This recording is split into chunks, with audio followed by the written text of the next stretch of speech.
Okay, so hello and welcome to our discussion about Romanticism in Poland. We would like to tell you a little bit about Polish literature and how it worked, how it looked like during the Romanticism period. So we hope you will enjoy it and you will find these materials useful. Let's start with some names, maybe. Polish Romanticism. What names come to your mind? Do you remember any names? Yeah, I think we should talk about Juliusz Słowacki and Adam Mickiewicz because I think this the most important names in Polish Romanticism. But in my opinion, we should talk about Zygmunt Krasiński and Cyprian Kamil Norwid too, because they are the most important, in my opinion, too. But not famous like Mickiewicz and Słowacki, I think. Mm-hmm. Right. And like when people think about Romanticism, they usually think about some like basic ideas connected to that period. Like, of course, love, usually like unhappy love, yeah. And like all the ideas of supernatural. And we have decided to tell you today about Mickiewicz. First of all, because like he is the most famous name of Polish Romanticism. And the other thing is that his works will help us show you how difficult and how different Romanticism in Poland was. Okay, so let us show you Mickiewicz. Where is he? Okay, now maybe let's start with his most recognizable work, most popular one, let's say, which is called Pan Tadeusz. And like it's not his most difficult work. And it was filmed, so we will show you just a piece of the film so that you get into the mood of what Mickiewicz was like. So 2 minutes of a trailer.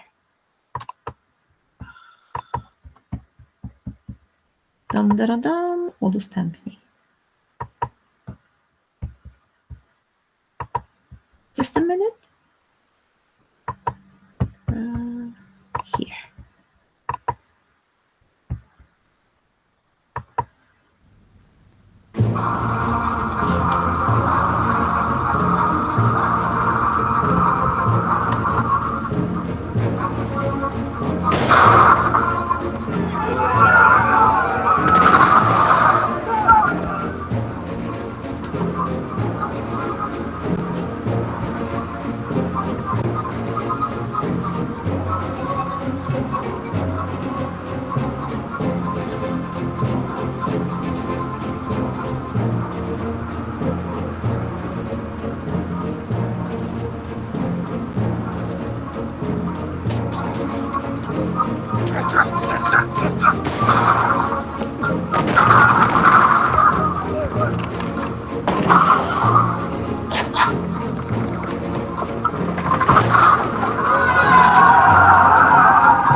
Okay, thanks for watching. And now we will show you how the whole how the whole book starts, and we will try to discuss the very beginning of the book. Okay, so First, Polish. It goes like this. Uh, the very few first lines, the opening lines, are like that. Give me a second. Oh, karta.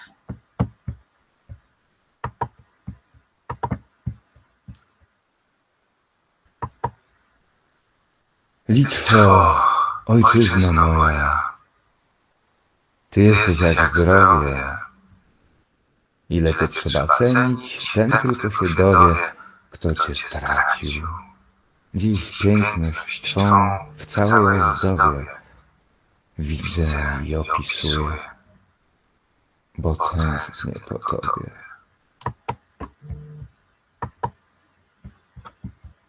Okay, and if we were to tell what these opening lines are about, how would we summarize it to our English friends, English speaking friends? I have prepared a translation so that it's not too difficult. I have found a translation made by somebody who has put a lot of effort into it. Look at the translation, please.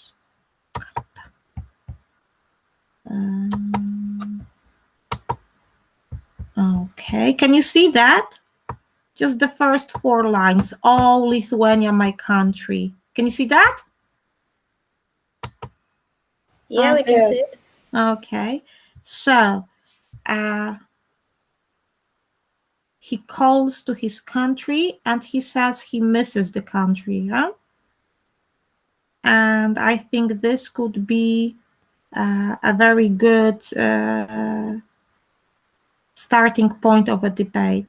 Why did he miss the country? Do you remember? Yeah, he missed country because in 19th century and the end of 18th century, Poland was not exist.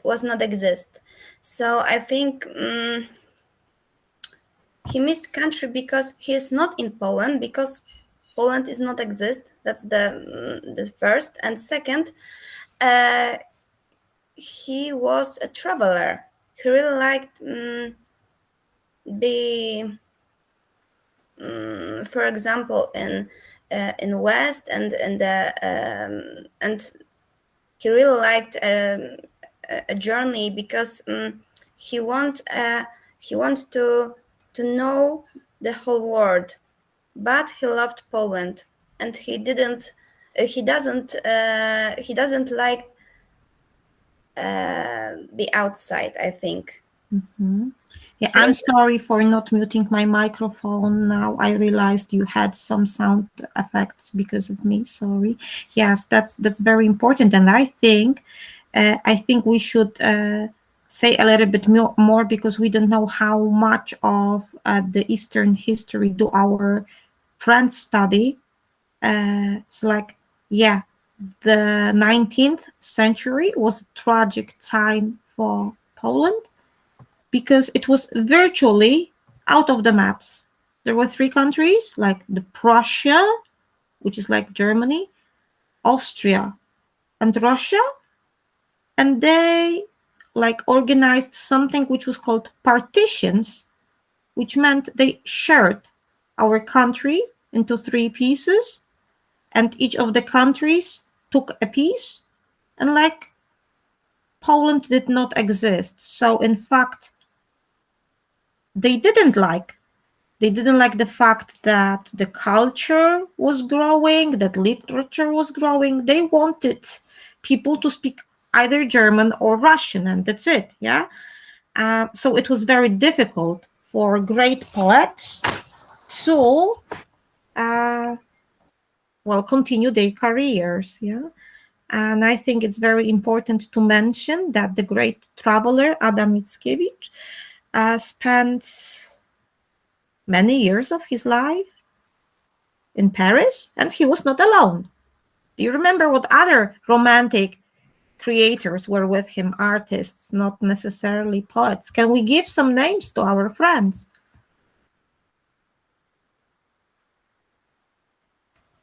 I'm sorry, but I want to tell about Mhm, the most important thing in invocation in Pantadeusz, mhm, because it could be um, difficult for you because Adam Mickiewicz was born in Poland, and in invocation um, he took to mhm. Lithuania. Lithuania, yeah. Mhm, Yeah, yeah, he calls and Lithuania his country. Mhm. yeah, and why?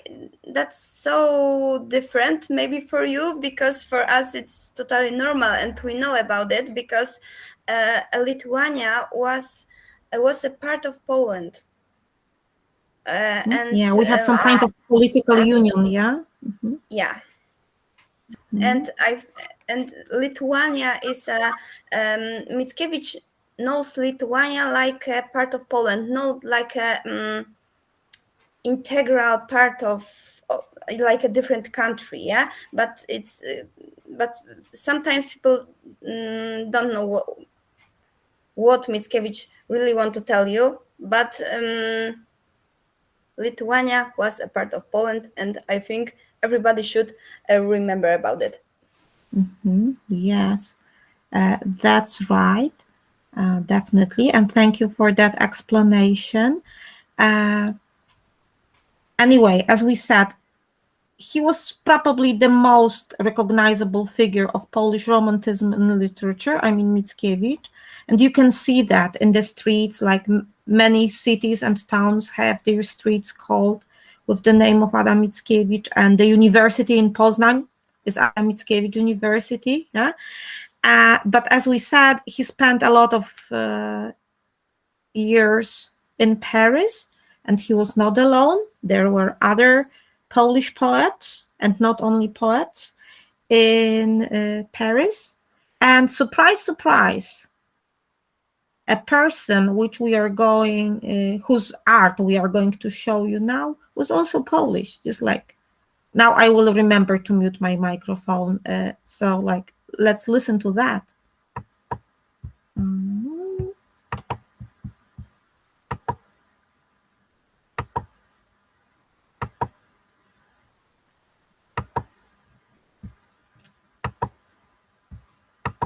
It always takes some time to present something. Da-dum.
I didn't mute the microphone again. I thought I did. I'm sorry. Uh, anyway, uh, yeah, Fryderyk Chopin was also Polish. He was born in Poland. In Uh, Żelazowa Wola. yeah, these are the names that every young person in Poland remembers. Yeah, we remember the name of poets, of composers, and the places where they were born. Yeah. So Fryderyk was a great romantic composer, and he also spent a lot of time in France. And probably many French people who are interested in music think that he was French, but he was not. Um, so, in conclusion, I think we need to say that like Polish Romantism was different than in other countries because many artists had to create their works outside the country because the country was not there, was not existent, yeah, physically. So that's one thing. And the other thing was that they very often talked about how much they loved their country, yeah. Like Yeah. with Chopin, like we have a lot of uh, elements of folk music in his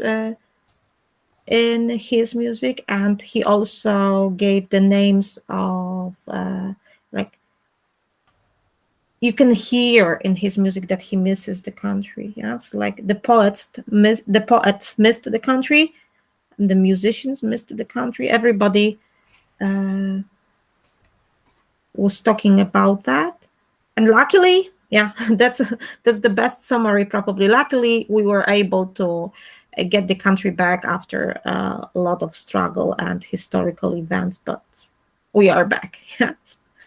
Yeah, Okay. and West Romanticism is concentrated on love, love and nature. Polish Romanticism is concent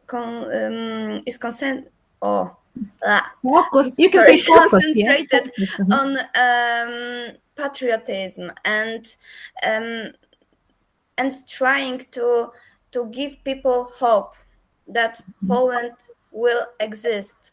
Maybe someday we will be free. And Mhm. I think this is the, in my opinion, this is very important because romanticism in West Europe is not the same like in Poland. I think Goethe and I don't know Byron. This is the most uh, the most important artist in West, but they were concentrated on love, always love, unhappy love. I know, like in Poland, but love in our country too. But it was a first years, yeah, in romanticism in Poland. And the love for the country was Yeah, always more important than the love for the person. Yeah, that's one thing. yeah, And like I think it was very common that the romantic heroes often died for their country in the poem. So like it was a really tragic love for the country. Yeah. yeah, Right. like Yeah, I Norway. think Polish romantic is very painful and depressed. Yeah. Well, it is painful and depressing, right? But we like talking about that and learning and studying about that. Yeah. And teaching.